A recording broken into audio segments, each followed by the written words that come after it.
Welcome to the Startup Grind. A bit about Startup Grind. Startup Grind is a Google initiative, happens globally, currently in 150 cities. Every month we have one entrepreneur and we do a fireside chat.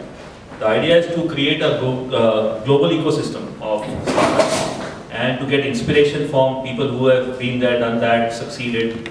So this is our 5th edition. Succeeded and failed. Yeah, succeeded and failed.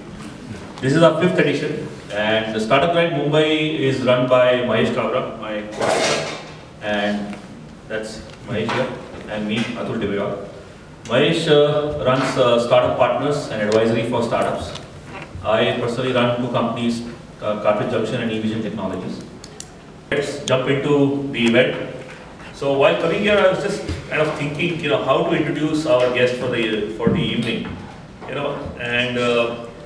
Milap, the name means union, and interestingly, I don't know whether his parents thought of that when they named him, but he straddles, multiple cultures, multiple worlds, multiple products, and different thought processes. So something in the mailer has been sent out, but so he's a Stanford grad who has done algorithm trading, and then moved into printing, which is a very mundane kind of business and very traditional kind of business, and then launched into FMCG, which is completely a B2C kind of business, and so very interesting. And even the thought process that goes into his ventures, he has traded speed for more of building a stronger foundation and more bottom line than top line, which is the norm today. So very interesting, and I think rather than me try to kind of introduce him, let's jump into this and let him say it in his own words. So welcome to Startup Grind, Milap. And first of all, why don't you tell us a bit about PrintStop? Sure. First of all, again, apologies for the delay. I kind of assumed that the networking is going to be post the talks. I'd asked the guys to get the yogurt later on, and then I realized it before. So we'll try to keep this as short as possible. So started PrintStop in 2007 when I came back from the US. The whole idea was to professionalize the printing space. When we were in college or school going kids, all you could see was typical yellow-black Xerox boards around you.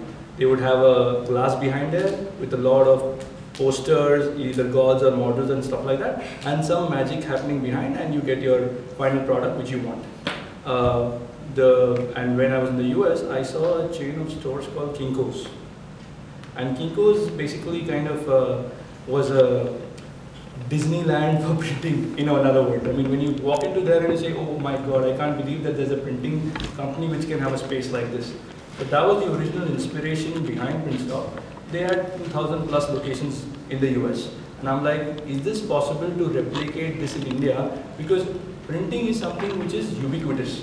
You need printing in every possible thing that you can think about. Anything and everything you look around, whether it's schools, supermarkets, your business, every possible thing has has printing applications. So that was basically the genesis behind PrintStop. So let me take you a little backwards. So tell me about the journey from Science to Stanford. I mean, that is something which again is very interesting. What story you told me. Right. So just like another typical Indian kid, we're always very academically oriented. So used to be decent in school, among the top 5-6 students. Typically got good grades. So क्या लेना है science लेना है. Option of course. Science में भी अच्छा किया, we were good in college. अभी क्या करना है? Computer engineering. So I went to Vivekanand in Chembur. That's where I did 4 years of engineering. And I realized, what do I know? At the end of 4 years, I knew how to crack exams. I knew I could write, how I could wing it and get good grades. So at the end of it, I'm like, you know what? I am a computer engineer, but still I think I wanted to get some more practical knowledge. So I decided to apply and go to masters. I applied to 10 universities, was very lucky to get into Stanford, which was among the dream list. At that time, about 10 years back, 12 years back, the idea was that you apply to 2 dream universities, 4 medium, and 6 you are sure into. So that was a general norm, and it's kind of handed over from the seniors. So this was one of the dream ones, and to get into there was like amazing. So I decided to go there and pursue computer science. I mean, studying wise, it was very, very good. Got to learn a lot of practical stuff. Not only that, but the best part about Stanford was all the freedom that you get. I did so many other interdisciplinary courses, did a few courses from the business school. At the same time, I did a lot of extracurricular activities. Stanford is a quarter system, which basically means you have 4 quarters in a year, except summer, and you get to get about 10 credits per quarter. So it's like 3 courses for 3 credits each, and then 1 credit extra. And I used to have done stuff like hip-hop dancing, tennis, swimming, windsurfing. So every possible thing I could have done, I have done that there.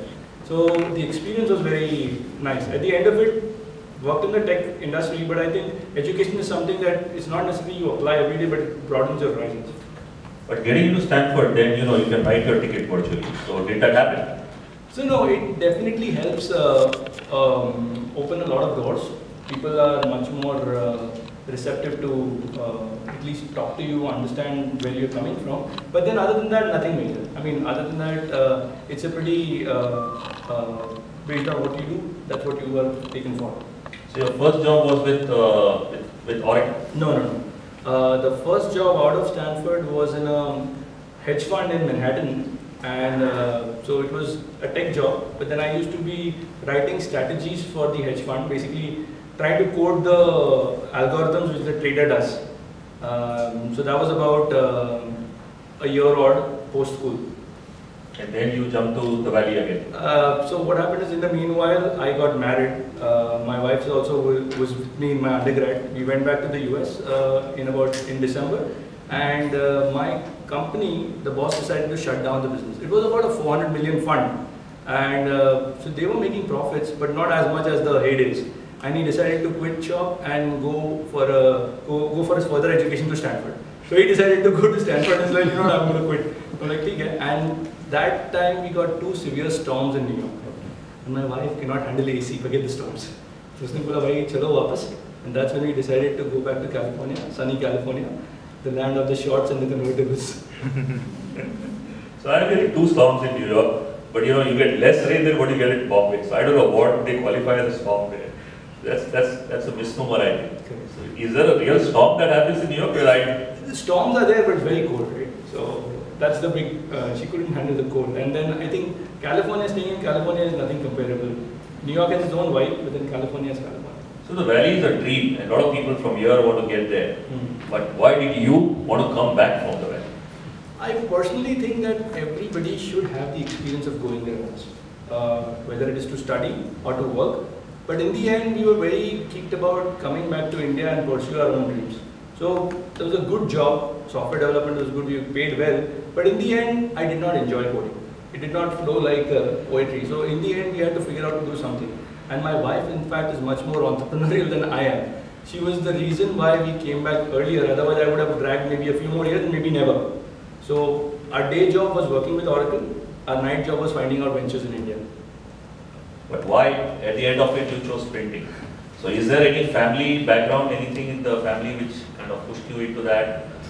Yes and no. So we have a very deep connect to printing in our family. My father started his career as a photocopy operator in the 80s. In those days, you used to get manual machines, and it used to take about 3.5 minutes to take one photocopy at 1 rupee at that time, which was a lot of money. Post that, he pretty much went into the trading space. So he was one of the pioneers to get a lot of these copier machines imported to India and consumables and equipment for it. So the backing was in the trading space, but the idea was, after looking at Kinko's, we were inspired to do that here. And luckily we had the springboard, the jumping, the whole ecosystem knowledge was there in order to help us to start. So the starting up was easier. But when you started, were there any competitors? Like, was Printo there at that time, or there were some other guys who were there in a similar space? Frankly, when I started, I didn't even realize who else was there. Printo had started about a year back from us, but that time the whole startup culture, entrepreneurship, to pata bhi nahi tha. Kuch karna hai, that was the only thing. It's just when we started going a little more inside and everything, that's when we realized, okay, there is something, there's way beyond. The idea initially was, Bombay mein itself, you can have so many stores. So let's look at Bombay. So I never even looked beyond Mumbai. But as we started going deeper and deeper inside the printing space, the applications, the reach, and all was so amazing that that's when we decided to scale up. So a little bit more on the model that you followed, the first model of PrintStop. What was the model? Was it a standalone store? Was it a franchisee model? What was the model that you? The model was a standalone store which is company owned. The idea is that, like I said, you would have seen traditional Xerox stores which are still very prevalent. I wanted to kind of compare Vada Pav Wala versus McDonald's. So if you go into any of a print stop, you'll see a proper board. In fact, the rate card which you see is unlike most places where you see 1 print ka itna, 2 to 10 prints, 11 to 50 prints, etc. You'll see business cards starting 2 rupees, letterhead starting 10 rupees. So it's a product driven menu. And especially because we have several stores, we couldn't afford to, the people running the show weren't at the store. So you can't wait for like, Acha, this guy is well dressed, I can charge him maybe more, let me get more. It had to be a very structured, fixed rate card based job. So that's how our stores are. So, but the biggest difference I think is it's product driven versus service driven. So how fast did these stores come? So you started roughly about 2008, 2007? Yes, 2007. We were very slow in growth if you compare to current startups which are like escalating like anything. We opened on an average 1 store a year, which was decent as per us because we were getting clarity on our model as we grew. The initial idea was to just open retail stores. But then as we were opening more and more stores and a lot of corporates used to come to our stores for basic services like photocopies and printing. And looking at our store, they said that can you handle corporate printing also? That's when our B2B sales started happening. So from retail, pretty much within the second year, we started catering to a lot of corporate clients. And like I said, printing is just needed by everyone.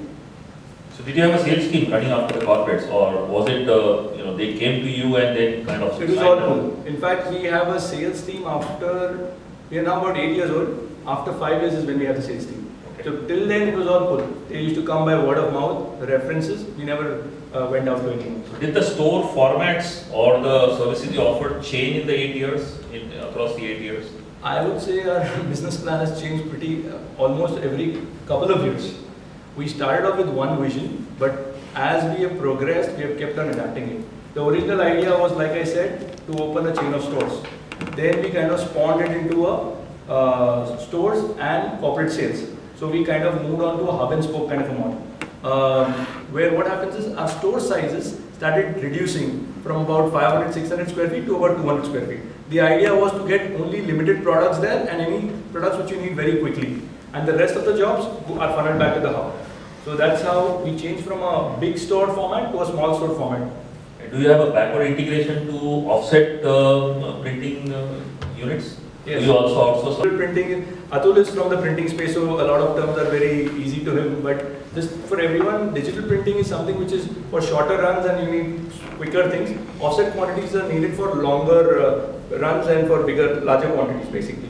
So we get a lot of our orders from corporates which are big quantities. So all those are contracted to offset vendors. However, there is a very deep integration with them. The reason is all the initial paper buying, the plates, the complete post press, which is the cutting, binding, stitching is all done in-house. The only thing we do is get the capacity of those machines to run them on paper.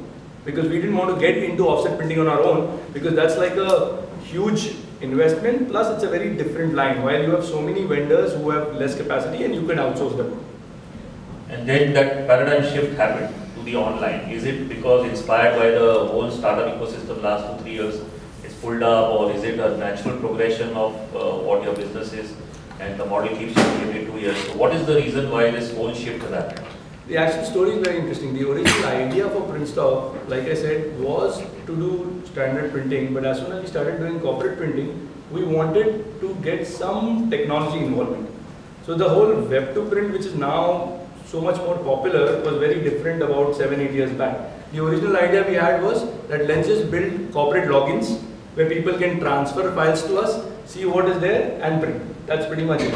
So we tried that way back about 7 years back and failed miserably at it. Then we gave it one more shot after a year or two of that, again failed miserably, and now this current avatar, which is 2 years old, is where we are finding success. So talk a little bit more about the web to print. I mean, what kind of successes you've seen and what is the behavioral change that's happened in corporates from having a printer visit their offices, take the orders, to them going online or actually pushing it to the user level, where a user himself can place an order and then someone can kind of approve the order, and the whole thing is completely automated. Correct. So that whole shift that has happened. So talk a little bit more about that. So what happens is, if you all, I mean, everybody would have dealt with printing companies sometime in their life, whether it's to get a basic photocopy or some basic printing for the business cards or something. As far as the corporates is concerned, or even SME businesses are concerned, most people consider printing companies to be right at the pitch. I compare printing companies to car salesmen in the US. They are considered right way at the bottom. If I go to any corporate and tell them that I'm a printer, they'll join the queue. You never kind of get that level of respect, or even when as much as, let's say, a designing company or some other company get, because you're talking to the decision makers as compared to talking to the admin guys at the bottom. I mean, the admin guys, all they care about is pick up the phone, call up 5 people, negotiate rates, do some hanky-panky, and in the end get it done. So that's the way it is. So we figured that, is there a way that we can make a difference in this ecosystem the way it is? And that, coupled with our learning of doing printing in the offline space for 5 years. So according to me, the biggest problem in India is, when you need your file the most, you will never get it. आपको कुछ business cards print करवाने हैं, try finding that artwork. Good luck on that. Either it is at the designer's place, or it is at the printing company, somewhere on your hard drive. You're not even sure if it's the right version. If you find that artwork, hopefully you can open it. What is this Corel Draw, Photoshop, fonts are missing. So that is, a lot of startups and a lot of SMEs don't even have artworks. We get artworks in Word, Excel, PowerPoint, can be printed. The second problem is, once, let's say you have somebody else joining your company, or you get cards or anything printed for them, find a DTP guy or a designer. Big designer said, this is not our work, this is adaptation, go to somewhere else. Try to go to a DTP guy, try to go to a local store and stand in front of that guy and make him edit. He has 4 other customers bleeding down the neck, so he'll either help you or he'll help them. The same story used to happen at our stores. We used to get calls saying that, मैं edit करवा रहा हूँ, आपका बंदा सुन नहीं रहा है. Like, something has to be done. So this whole offline business is, can we do something about it? Post that, with corporates is the whole quotation cycle. 100 करवाएंगे तो कितना, 200 करेंगे तो ज़्यादा, कम होगा क्या? If I do more, will it be cheap? We end up telling them that, you know what, at a certain point it becomes free. So that is the whole thing. And finally after that, you end up placing the order, then there are phone calls. Print hua, laminate hua, has it been dispatched, what is the airway bill number, things like that. So it was crazy, and to complicate this problem, we now communicate through 5 effective mediums. Phones, SMSs, WhatsApps, emails, everything. So think, good luck to you trying to get everything together and figuring out where is your order. And then there is a blame game going on. Somewhere, I mean, when it's such a complicated model, you're going to fail somewhere. And that's where the finger is. Tum log printers ho hi aise. But unfortunately, nobody realizes from the printer's aspect that that poor guy has to make up for all the delays with the designing team made, the directors or whoever approval take, because the event date is not going to change. Our Indian best, sir, ho jayega. There is no never. So then you cut corners, but you make stuff reach, and the whole thing goes for a toss. So that's when we realized, can we use technology to solve some of these problems? And that's where I think the inspiration for PrintSmart came out. You want me to go into the... Yeah, so before you launch, there's a story that resonates with what he has gone through. So, I run Cartridge Junction, which is into recycling of cartridges. So I was sitting with the CTO of a large MNC and trying to switch him from using original to this. In the middle of the conversation, he gets a call. He says, give me 10 minutes, I'm sitting with my Bhangar. And that day, it hit me. This was 6 months into this venture. And I realized I need to kind of get respect. So we converted it into a solution called Managed Print Services. So that's the idea. I mean, that's the thing. So, what happens is it's not the lowest. It's probably way below the lowest level that is there printing. But yeah, if you package it well, I guess that's what it is. So I think, why don't you show people what this PrintSmart is all about? So I think, so this is one difference that we are doing today. That was a very interesting solution. So he's just launched it yesterday. So the 2 things that have launched, one is the solution and one is the ice cream, the Greek yogurt. So I would like you to just kind of spend 5-10 minutes and just I'll give you a little bit gyan about PrintSmart. I mean, it's not launched yesterday. The new avatar, the new look, new website is what was launched yesterday, and which was supposed to be launched last week. So I said yes to this event. So till yesterday night, in fact today morning, I've been just trying to fix bugs and get things done, but then it's in a situation where I can show it to you. So basically, what do we do in PrintSmart? All we do is, we take your artwork, we put it online into your account in an editable format, so that you can access it, edit it, using your browser without needing any fancy softwares or without needing a designer. So that is the only thing what is PrintSmart, and of course the other advantages of online being you don't have to go to a store to order and you don't have to go there to pick it up. That's basically what it is. So I'm going to take a pause here while he just fixes it up. Why we have Milap here today, I mean from a very traditional industry like printing, is to see that what a revolution can happen in printing. I mean we have Parsons also here, very coincidentally, but what a revolution that can happen in printing using technology. And this is, obviously it is not very new, it has been there, but this can actually change the entire process and all the problems which he just elaborated. How this one solution can completely eliminate the delays, the problems. From a 30-day delay, it can bring it down to less than a 5-day or a 6-day delivery cycle. So that's the idea why Milap is here today. I think I'm audible, right? I don't need to use the mic. So basically, this is our new website which got launched yesterday. We've been live since about a year and a half now, and in fact, PrintSmart is live since about 4 months. But it was never kind of featuring on our website anywhere, so we had to give it the spotlight. So I will just go show you a quick demo about PrintStop. I'm just going to log into my account, which has a couple of sample artworks. So once you log into your account, in your account section, there is My Templates. Okay. And in your templates, you're going to have all your artworks which you've needed and which you have given to us. Of course, there's the first offline step which is involved, wherein the first time you'll give us your artworks, we'll convert it for our system and put it online. But at least that manual step is not going to be required every time. So the first time, so here I have a card for Goki. Goki is an interesting fitness startup. People, they use the system, by the way. So your artwork is here as per brand guidelines. No need for CorelDRAW, Photoshop, any fancy software. All you need to do is, and that's it. You have your artworks there, it's converted the way you want, you check it and add it to cart and boom. That's it. The advantage is that as you are doing this, you are creating your own repository. After 6 months, I want to take Ram's cards and there's an appraisal. Edit his thing from a manager to a senior manager, boom, print. Otherwise in the offline business, you will either find a designer, DTP guy, or you'll go to that local DTP store and then get it printed. So this is what we are doing to SMEs. In fact, we've got 3 verticals primarily. The retail stores, I've got 5 retail stores in Mumbai, our corporate channel sales and our e-commerce. We're kind of diverging all the 3 to online.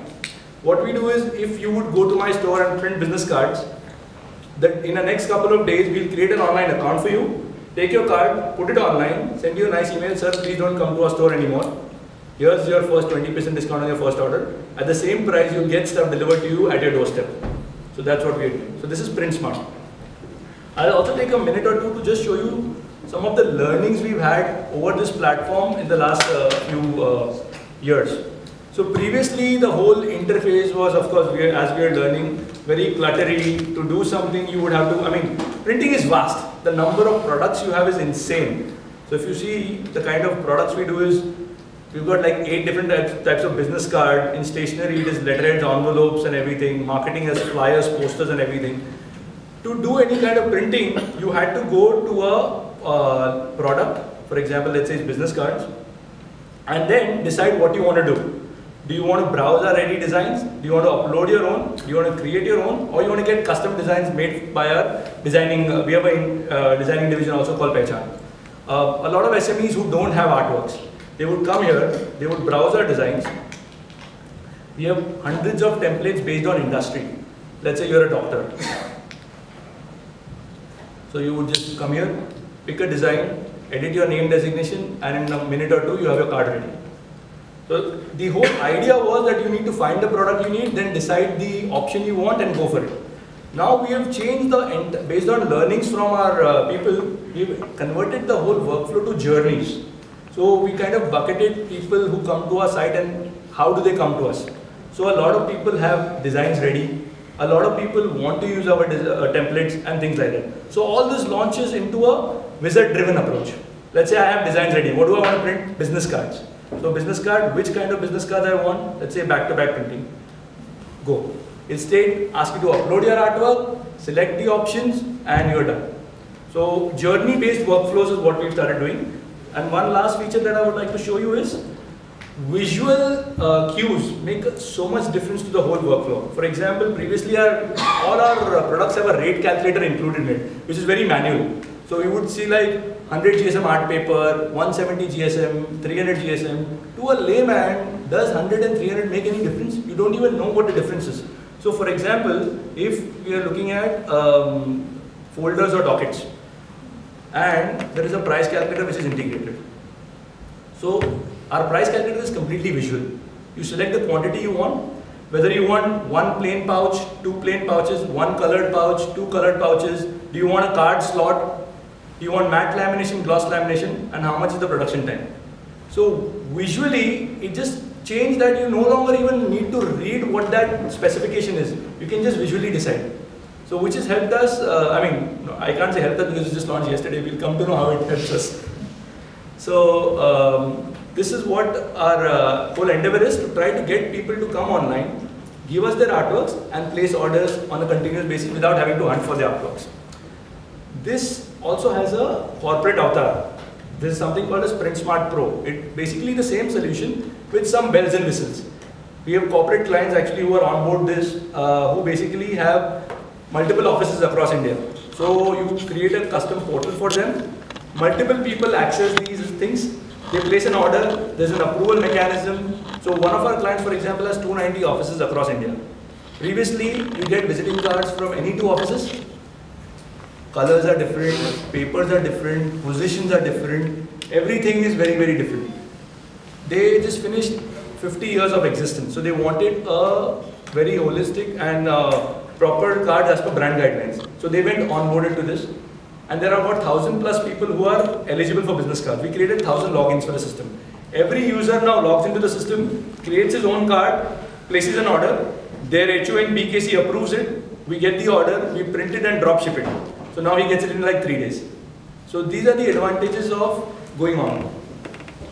Interesting. This avatar, how different is it from the first avatar? I mean, is there again a huge shift in what is this present avatar, the 2.0 that you've launched? It's just way more easy to browse through. Our previous bounce ratios were very high, and when we spoke to people, the primary reason is that we were lost in what to do. There's just so many things to do that we don't know how to go ahead and what to do. So that's a huge difference in that. So the user experience, so you have enhanced. We spend a lot of time behind the user experience, basically. Which has become very relevant today. Correct. An interesting story here. So when Milap thought of this idea of PrintSmart, so as people usually do, he went online and looked for the domain. And then guess what? Who has the domains for PrintSmart? This gentleman here owns the PrintSmart domain. So anyway, so I had thought of doing this web to print as an extension to this business. But that's the reason now he's on the other side and I'm the guy who's interviewing doing the $1 million for the domain. So again, the lesson here is, if you believe in something, jump into it. No, the lesson here is, you believe in something, jump into it. Don't wait for things to come around and, so he did that and, here he is. Coming to your, so who all are involved in this business? I believe initially, obviously your father would have been involved because of the experience that he had. So who all are involved and to what level are they involved? So initially our father helped us because he was from the space, but pretty much within the first 6 months, my father and I both are very headstrong. So we of course had a lot of conflicts. But I'm so lucky that he walked away and said, you know what? You do your own way, because I come from a different generation. I don't think we'll ever be able to do something together. And I'm so happy and proud of that, because I see so many of my friends who are still struggling with their previous generations. While he let us go on our own and say, you know what, go figure. So which was a very good thing. So, but in our business, my wife, Siddhi, and my brother Pratik, we three were the original co-founders. But now, of course, we are 100 plus people with a decent top management and middle management in place. So you implemented ESOPs within the company? Not yet. It's still completely held by the promoters. And there is no outside investment till date? Nothing. So what is the reason for that? So PrintStop has a very organic growth. I mean, we were very slow, right? 1 store a year. People do 6-7 stores a month. So of course, it comes, we wanted to do that slow organic way. And so our stores kind of get operationally break even within 3 to 4 months. And capex wise, they within 18 to 24 months. So that is what we wanted to ensure. But the big other reason is we have thought of getting funding to scale several times. It's not that we haven't. When you're hearing about this everywhere, you also get those questions. But the thing is that the right thing at what right time? Till we were not confident that what multiplication factor we have for our growth. Forget the multiplication you get on your, that's all absurd in today's world. But till we get the confidence that this is the idea that now I can scale this, never did I feel that I can scale to 500 stores. So that was very out of place. But now with this platform, I have that multiplication factor where I can easily gain a lot of customers. And that I am seeing month on month over my last 4 to 6 months. Previous to that, all my avatars, whether it is physical stores or corporate sales, we were kind of winging it. In a sense, the corporate guy is giving us business. Next year, that guy who liked our work moves on to another company, we are out. We lost 2 big pharma clients because all their work started moving to iPads. So all that is extremely hard to predict because we don't have annual contracts or anything. It is on a need-based thing. But then, so we wanted to be sure that there is a path for us to scale on a continuous basis. And I think, if you ask me today, it is PrintSmart. I mentioned in the beginning, there is a sharp contrast between things that Milap does. One is this whole organic growth of not taking funding.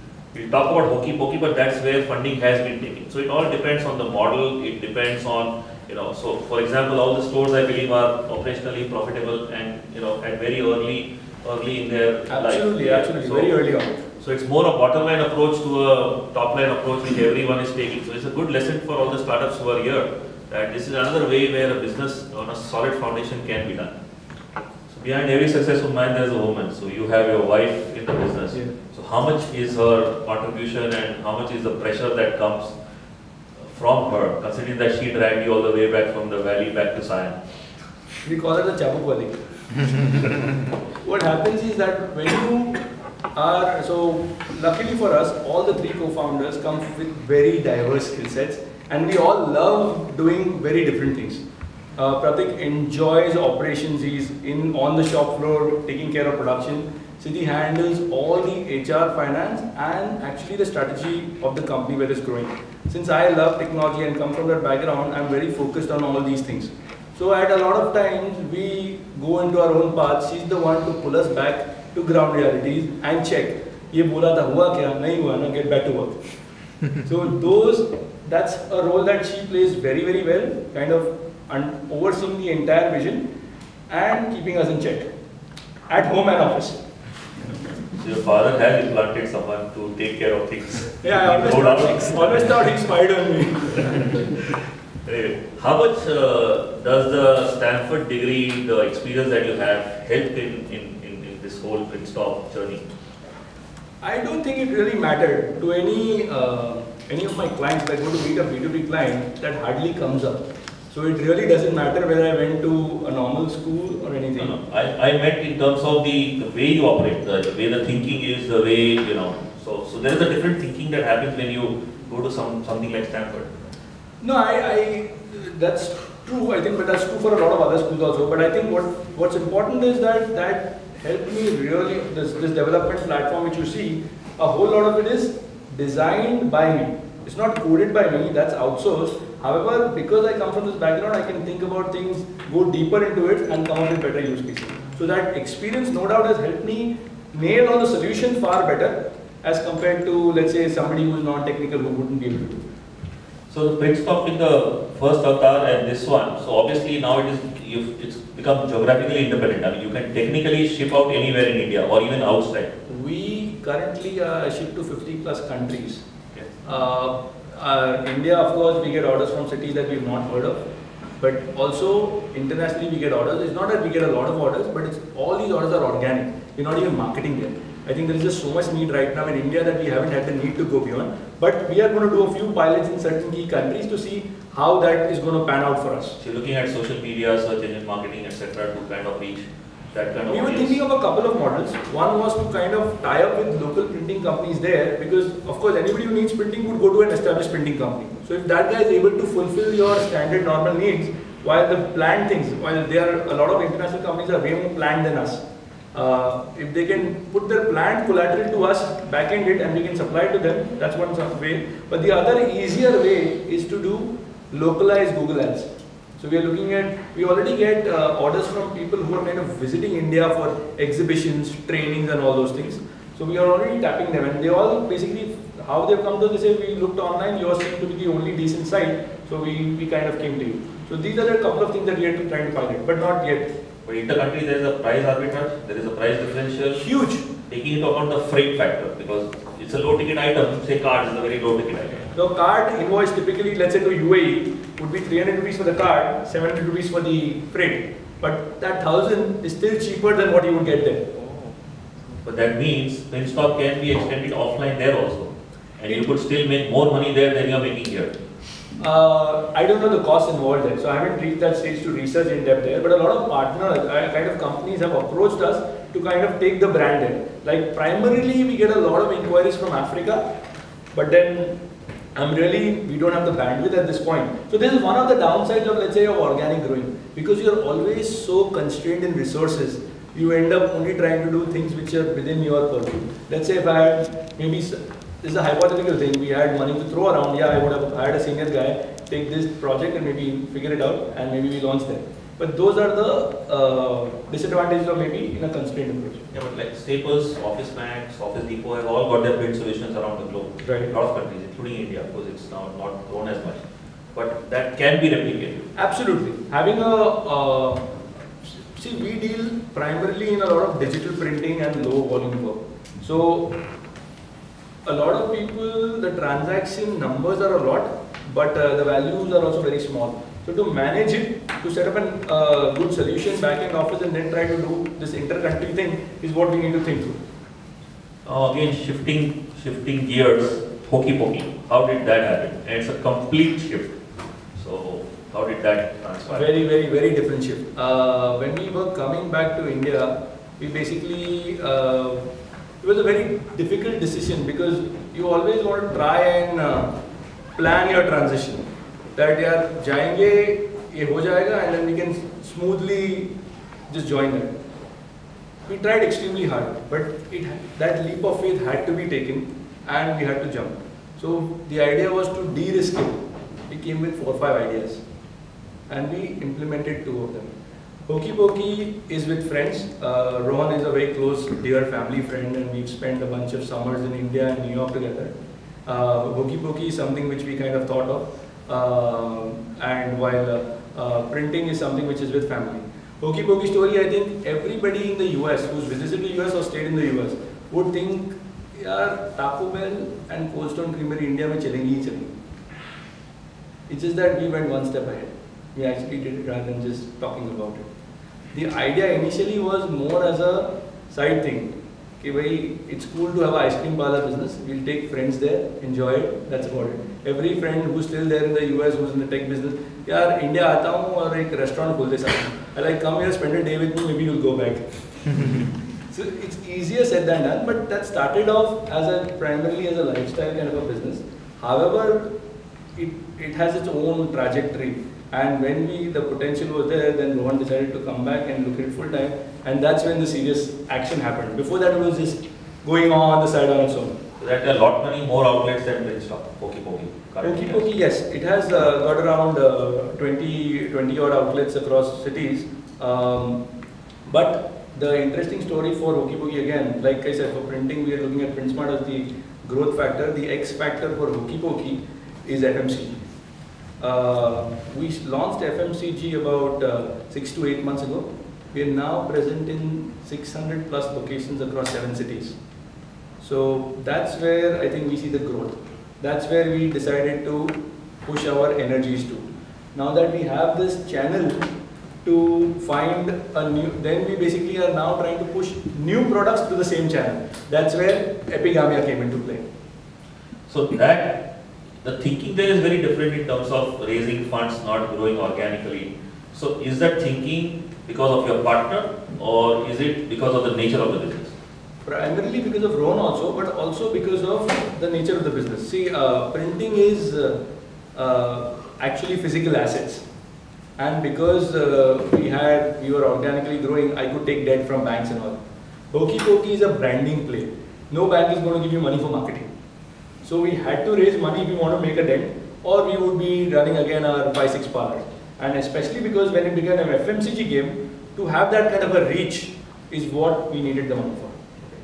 So where do you see now both these companies going in the next 2 to 5 years? I mean, So PrintStop, what I see is basically, I don't particularly feel that printing is a pure online play. I mean, a lot of things in India are moving online. However, print, in my opinion, will still be omni-channel. You still need that physical connect because per se it's not a very easy e-commerceable product because it involves an artwork, it involves design, it involves CMYK, bleeds, a lot of technical terms.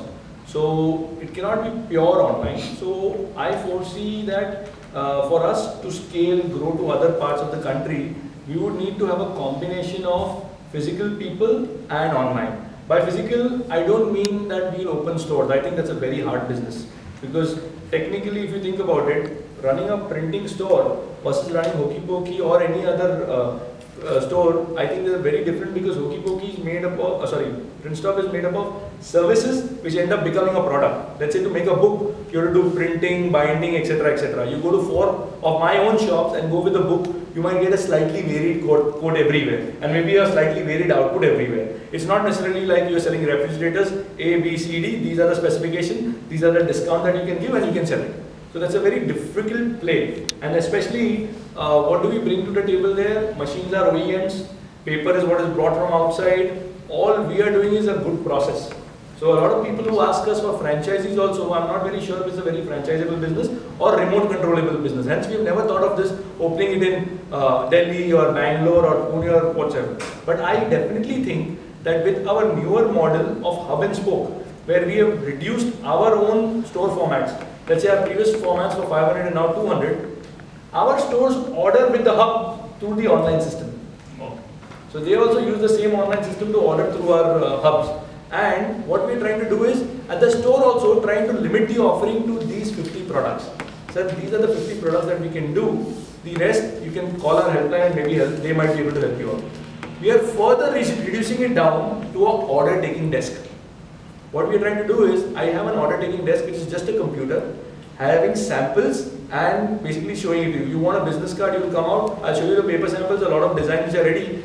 He'll help you do assisted e-commerce.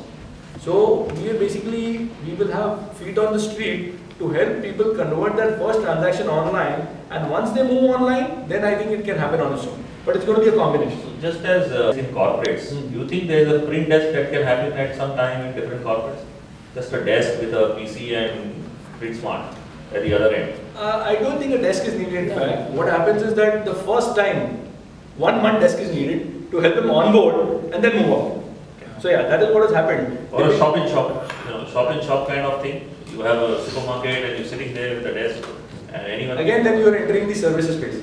A lot of people will come to you with different varied things, and then you will be thinking that अच्छा मैं ये भी करता हूँ, वो भी करता हूँ, एक stationery का rack भी लगा देते हैं, ये भी कर देते हैं, versus going through a fixed number of products. Now, some hard question. What about mistakes? Any mistakes you made which you regret? You think you could have done something differently? I mean, several mistakes. I mean, we failed several times. I mean, one of the classic things I can tell you about is this online avatar which you see. We've been successful in our 3rd attempt. The first 2 I mentioned to you were dismal failures. And that also has a story behind it. The first 2 times, I decided to do it myself. Being a computer engineer, you kind of think that, oh, you know what, I can do this. But you cannot be a technology company and a printing company simultaneously. So And this is what in our conversations with my friends and other fellow entrepreneurs, we always end up thinking that as we grow, as we mature, we end up taking better decisions, sometimes worse also. But then sometimes what has happened is that previously the failures were because we want to solve problems and we want to solve them 100%. We are taking requirements, आज 5 चीज solve करनी है, 2 days के बाद अच्छा और ये 5 भी solve करनी है. We will never take something quickly, try it out, go to market soon and get feedback, but we try to perfect a product and then launch it, and by that time the relevance of the product is gone. So the failure I would say in this is that just because I had a computer science degree doesn't mean I'm the right person to do this. That's number one. And number two, I would say that over a period now, we've ended up figuring out that it's not necessary to solve a problem the best, but it is very necessary to go to market very fast, get the feedback and change it fast. So it's okay if we have so many customers. Like I said, printing is used by everyone possible. I could say that moms need it for the school projects for their kids, SMEs need it, ye need it. Let me make a super Uber app or a website which will be needed by everyone. But if I look at following or pursuing that path, failure is 100% guaranteed. So we had to take a couple of use cases that I wanted to solve, and even that, this is kind of 30% of the vision that we have ended up implementing. Because if we were to wait for all the features to come in and put it, then something new might have come and taken over. So move fast, fail fast, move on. Right. So with that, I think throwing it over to the house for questions, because we're running a little late on time. So one question: when you move to FMCG, exactly how did you market yourself and get yourself placed in the stores? So it was a very difficult thing because we are not some big brands like Tata, Dabur or somebody who I could just walk into anybody and do. But the good thing for us is that at Hokey Pokey, we are always very, very confident of our product. So our product is a super premium ice cream. So if you see in the market, in the FMCG space, you currently see two main products. One is the industrial ice cream, which you get like 90-100 bucks a package, and the other end is the super premium, which you get at 700-800 bucks a package. So there was nobody who was doing it in the value for money, yet very good quality. So it took a little time, but then once people were confident on the product and a lot of pushing around, a lot of visits to them, when we started kind of getting traction. At the same time, it helped because we had our own retail stores. So people kind of knew a little bit about the brand, so they were willing to experiment with it. But the biggest game changer was the whole marketing, branding, positioning, the whole new packaging, the new logo. So Rohan is an expert in that. So he kind of took that to a completely new level. So do you market for it separately, or because your brand was already there in your stores, you did it for itself? No, we had to put a lot of effort into marketing. Okay. So for that you required the funding? Yes, absolutely. But when you started putting it on the stores, you did it through a distributor or you just went directly? For our own stores? No, not for your own stores. For the FMCG, yes. Through a distributor. Through a distributor. Absolutely, because cold logistics in this country are pretty much absent. Right. So we still do struggle, but now with time, some of the bigger players have started giving us some attention. Previously, nobody used to even work with us because our volumes were so low. So we used to manage it on our own. We used to have our own reefer vans who would go from door to door to our parlors to these places and all, try to send them from Mumbai to Delhi, blah, blah, blah. But then, as our growth and scale has happened, now the bigger players are willing to work with us. So what were the challenges when you started with the FMCG? To get it into the retail stores? What were the kind of convincing blockages? Them about placing us in the shelves, right, and the cold logistics. Those are the two biggest challenges. So how did you overcome that? So first one was convincing, and the second we managed logistics on our own. And then as volumes grow, we moved to a professional partner in logistics. Professional. Yeah, because in your sales at PrintStop, what percentage comes from your own design studio, Pechan, and how do you see that evolving? When you look at, say, the 99 designs and those kind of models, crowdsourcing or managed design marketplaces, how do you see that evolving? Very low percentage comes from Pechan. Pechan would be less than 5% of the printed at PrintStop. In fact, maybe about 3% odd. But the thing is, we started Pechan with a very different viewpoint. You have DTP designers right at the bottom, and you have these fancy agencies way up there. There is nothing in the middle for the average SME startup and everyone. So that's what the idea was, to kind of also productize design. Wrong thing to say to designers, but still in a way something which is affordable, and I don't want my logo to be PS. I want it to be slightly better than that. So that was the idea behind it. But unfortunately, we've not been able to take that to a totally different level. However, what you see is a lot of the templates which you are designed are done by us. So then that's the way we're kind of pushing our own designs. And we see a lot of orders being placed online. Do you see a market for that kind of design, productized design, marketplace or? Absolutely. I think a lot of people, we are increasingly becoming brand conscious. With so many companies coming into play, everybody wants to ensure that their brand is relevant, it's felt, and it is kind of looked upon differently as compared to the others. So the business card, the logo and everything is playing a much more and more important part. So definitely if somebody can offer affordable services, it's a great thing. Unfortunately, it is still a very fluid service thing, that to productize it and to give it to somebody is easier than it looks like. Being a non-technical company, and then we are going to build a website. So as you said, it is better to outsource some technical things even if you know it. Right. So what are the challenges that are faced in outsourcing, and what are the points to remember while you are outsourcing such things, which are basically important? See, the key problem is finding the right partner. Unfortunately, that's the most, that is going to be the make or break, whether the partner you find is the right wavelength as you, he understands you better or so. But that I think you can to a fair extent after meeting, looking at their other works, you'll be able to find out. The only one major piece of advice which I still continue to give to a lot of friends is that try and be as much clear within yourself what you want to do. What is the goal? If there's an app you want to build, what is the goal for the end user of the app? What do you expect him to do out of it? We as entrepreneurs end up being very fickle-minded. आज ये problem solve करना है, कल दूसरा problem solve करना है, and that you're ending up, you're going to be scuttling your project right from the beginning. So that is one piece of advice, that try to be as clear. It's not possible to be 100% because we keep on evolving, but try to at least keep one part of the vision, go for it completely before you try to again add other bells and whistles to the whole product. I will add that website is always work in progress. You can never draw a final model. You've got to draw a line somewhere to start.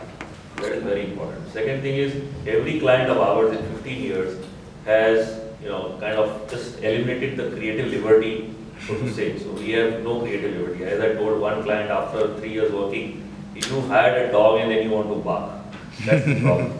You hire an agency and then you want to be creative.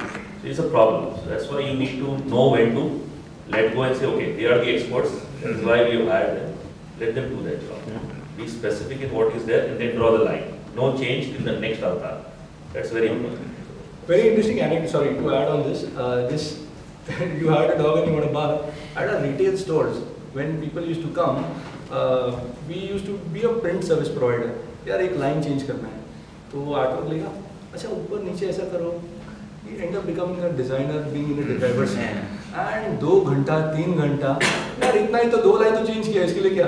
So, coming back to your question about design services, people want to meet you for a basic logo brief. मेरे को एक अच्छा visiting card design करना है, designer को भेजो ना मिलने को. The initial pitch is quite to take offline. That's what they feel that designers are creative people. No, forget that. They think they are creative people. So they will say that मैं बुलाता हूँ, मेरे को ये colour ऐसे चाहिए, ये ऊपर ऐसे करेंगे, like तो आप ही डिजाइन कर लो ना भाई. So that's why we keep it a rule that पहचान that if somebody wants to meet us, we are not an agency. You email us your requirements, we'll give you a brief quote, end of story. Communicate via email, because at least you're not trying to. And designers get very offended if you try to tell them what to do. And customers, when they see the product, it's actually their product, and they scream that this is a shitty product, but it's actually their product. Because they did moved the mouse and did everything there. We just kind of saved it as a JPEG. Very good. So, Milap, one question I always wanted to ponder upon is, everybody's moving into mobile apps now with regards to kind of time and investment that you have done into your web design. What do you think? What is the shift is going to be? Because Flipkart has already killed its mobile website. What about this? Because again, I want to get it done in the run. apply. So how would you visualize yourself in a couple of times? So India misses a lot of these cycles, right? Phones, landline, straight to the cell phone. So website is one such instance. However, I personally feel that if you want to create your own design and everything on a mobile, it's not going to be that easy an experience. That being said, an app is extremely relevant even for us, but more from the angle of reordering, order status and things like that. However, I don't really foresee at this point you going to my app, selecting one of the templates, trying to add stuff, because what will happen is because of the limited screen, I'll show you fields on one side, swipe, see the preview, go back, blah, blah, blah. So it's not going to be that useful an experience. You're like, yeah, I would rather chuck it and go back to the website. So especially for the print product, I mean the creative product or something, and think about it, if you want to even upload your own artwork, you would mostly have it in your email, download karo email se, add karo, upload karo online. So that part is very cumbersome, I would say, in the app experience. It's far more enjoyable on the desktop experience. However, the other account management features, they are very relevant. Just to find my old card and reorder it is very good. So we have app plans, but we are still very grounded onto our web experience.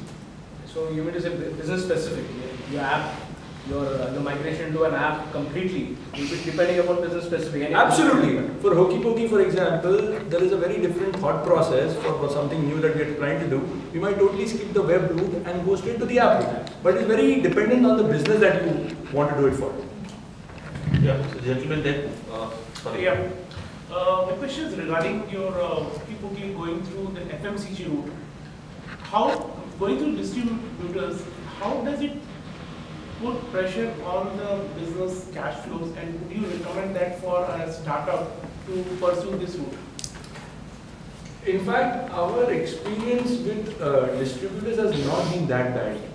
Except for a couple of bad apples, most likely it is better. I can say that distributors are far better than brands. Those malls and brands pay you after ages. The distributor at least, in fact now we've started having advances. So I think having a known devil is far better than an unknown devil. Yeah, sure, he's not as technologically advanced or somebody has the direct brand, but I think from a cash flow perspective, which your specific question is far better.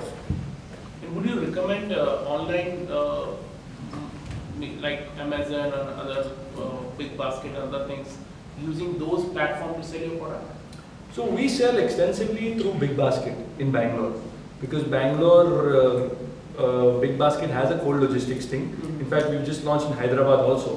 Big Basket Mumbai doesn't have a cold logistics. So I think these platforms are the best thing that could have happened, because it suddenly gives your product an audience which you never had. You're riding on somebody else's success. So in fact, for a lot of the, yeah, I mean, there are so many aggregators available, but if you're doing it with one of the top guys, then I think this is a no-brainer. You should just totally do it. I think for a regular product company now, to think of doing their own e-commerce site to sell a product, I don't think it makes any sense.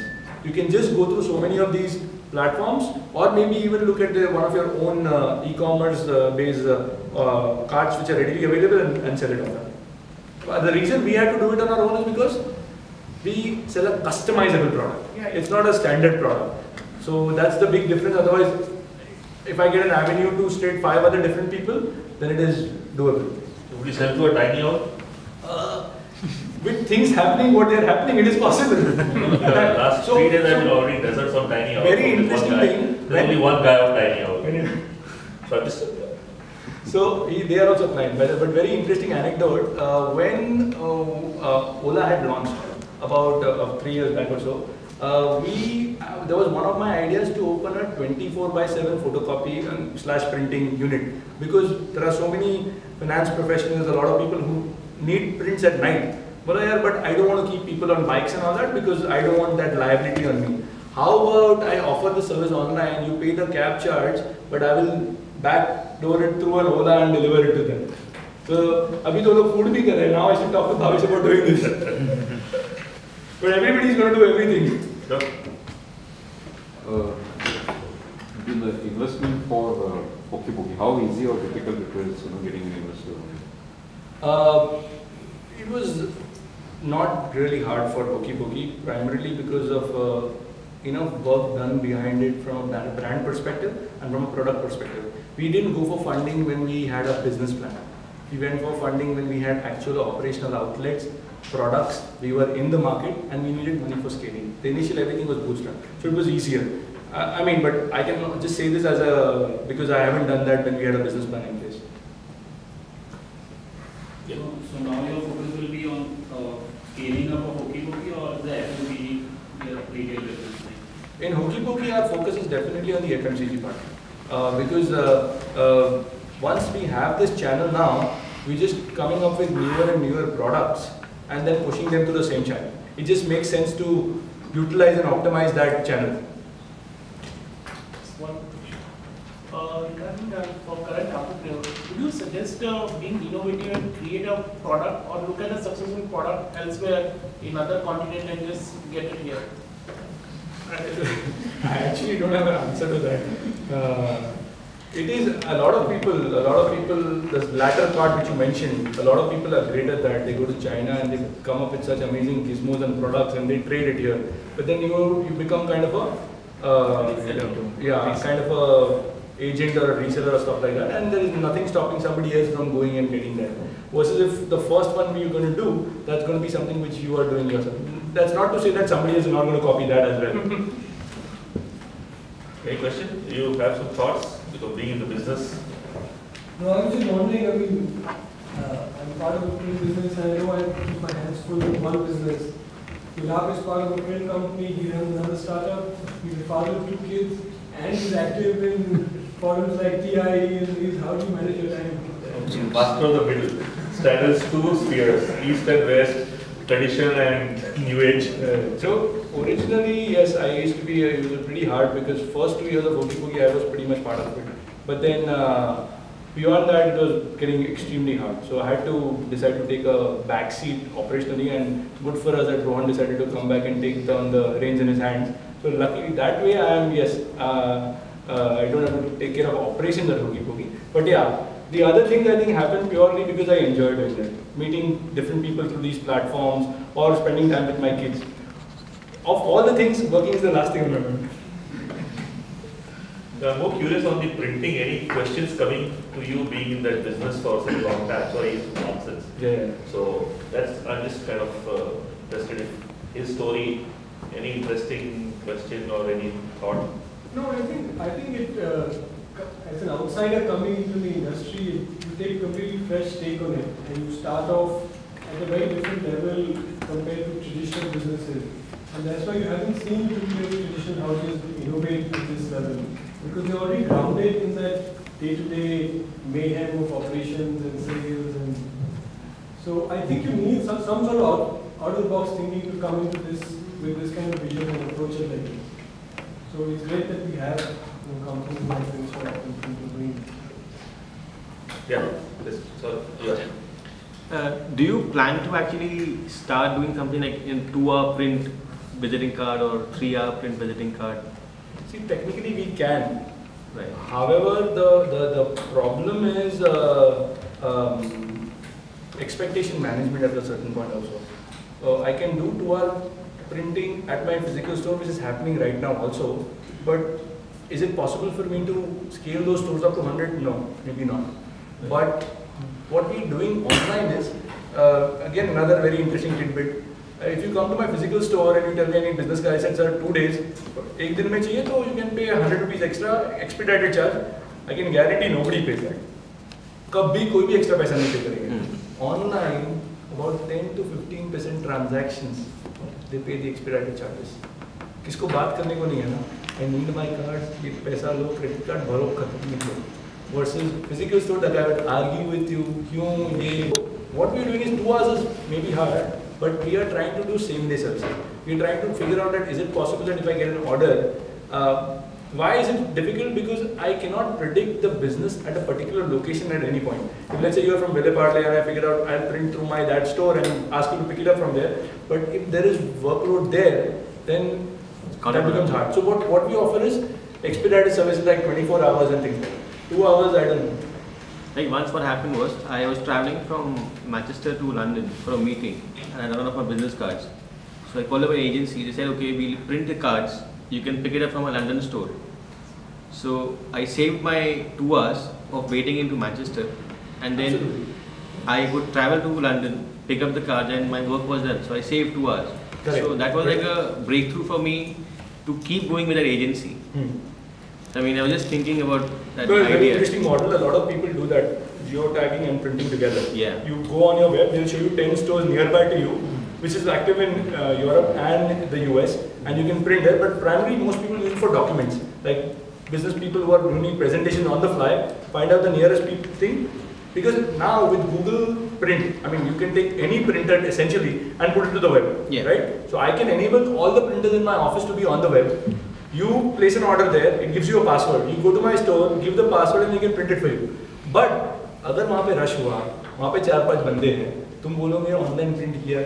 You see ना at all theaters and all event companies, online separate queue, इसका separate queue. True. Then all that infrastructure and all that, and I'm trying to diminish my stores. So I'm really not sure if that fits into our model. One final question. Okay. Being a startup, as an individual, it becomes challenging to do a lot of things.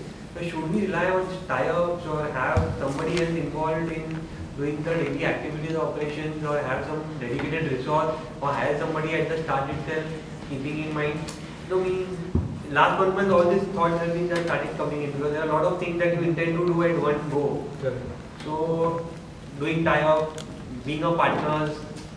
See, in a startup, when you're starting off, you are peon to CEO. Everything you have to do, I'm pretty sure. But certain things, like you mentioned, if you can find a distributor, for example, if you have a product and you find a right partner who's selling an ancillary product who doesn't mind you loading on along with that, then that's a great thing. It will help you reach much more people. But other things at your end, those are all dependent on a lot of factors, like the kind of person you get and a lot of other factors. But if you can find for your product and all a distribution partner, that definitely is a great thing. But the other thing are very circumstantial. One last question here. Yeah.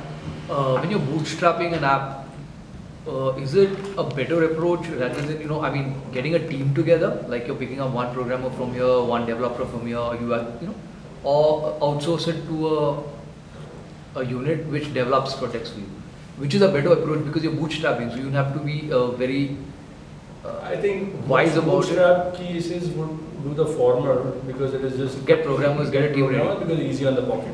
Unfortunately, a unit which you try to go to is going to be so expensive when you're bootstrapping. I feel it totally depends on the kind of budgets you have and the kind of thing you want to set up. If you have the budget, then of course the second option is a better option. Yeah, I think so. Because to manage different people from different backgrounds and where you are the product manager and necessarily or not necessarily you might have those skill set and you are the one who's juggling around everything. Yeah. So then in that sense, the other company has those resources to manage it for you. But if it becomes a question of economics, then the first one is a no-go. It's the only option. But in that case, you're losing a lot of time. You're getting people together, you're getting team together, and like you said, if you don't make the move, okay, and you miss out on the deadlines, or where you need to get the product out, then you might have lost the war.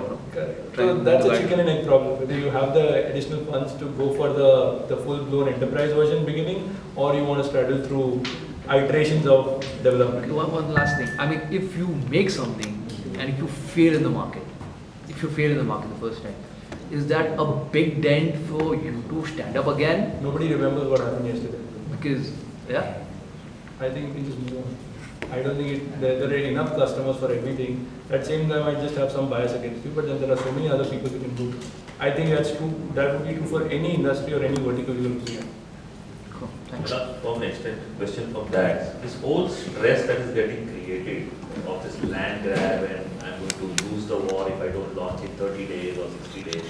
What do you think of that? It's gone a little crazy, it's gone a little haywire. Considering there are just in this country 1.3 billion people, and business has longevity. So if your business is doesn't have longevity, and there's place for so many players. So what is your opinion on this whole stress situation that is there today? You're talking about customer acquisition and the race for it, Anything. right? So someone is launching an app, someone has an idea, and they all feel if I don't do it tomorrow or today, then I lose the whole game, I'll lose the war. Correct. So I think what I feel is that a lot of people are putting a lot of money into this, trying to acquire customers, and there is going to be a bloodbath at a certain point. People will consolidate, people will move on together. But as far as startups trying to launch it in 30, 60 days, I think that's also a good thing because you're trying to fail fast. Rather than trying to spend 6, 8 months behind a product, figuring it out, then going to market, you've already put so much of resources behind it. It is much better that 1 month में आप काम खत्म कर लो या तो this पर या तो उस पर. Technically, nothing happens in 30, 60 days. I mean, it's not something. Nothing happens. Absolutely. I mean, you may have the app out there. It's like having a mobile with a number, but unless you spread the number around, you don't get too many calls. Correct. So obviously, there is some There is gestation. merit in organic growing, no doubt about that. However, all I meant to say was that you need to be continuously talking to your customers and getting more and more feedback. So don't wait for 6 months to launch it. Maybe launch it, but continue and improve it. Like you said, it's always a continuous process. Yeah. Any other word of advice based on what our demographics is today? A lot of startups here, a lot of people with ideas wanting to launch. No, I think pretty much covered it in the thing. My firm advice to most people a lot of people come who say they want to do something is be as crystal clear as possible in what you want your customer to experience so that you can design your solution product accordingly. Otherwise, you will be just beating around the bush. You might not get it on day one, but believe me, when you try to figure that out and you freeze on that vision, go along with it for a substantial amount of time. Don't keep on changing it on a day-to-day basis. Otherwise, sometime today you will be solving this problem, tomorrow another problem, and each problem has a very different TG associated with it.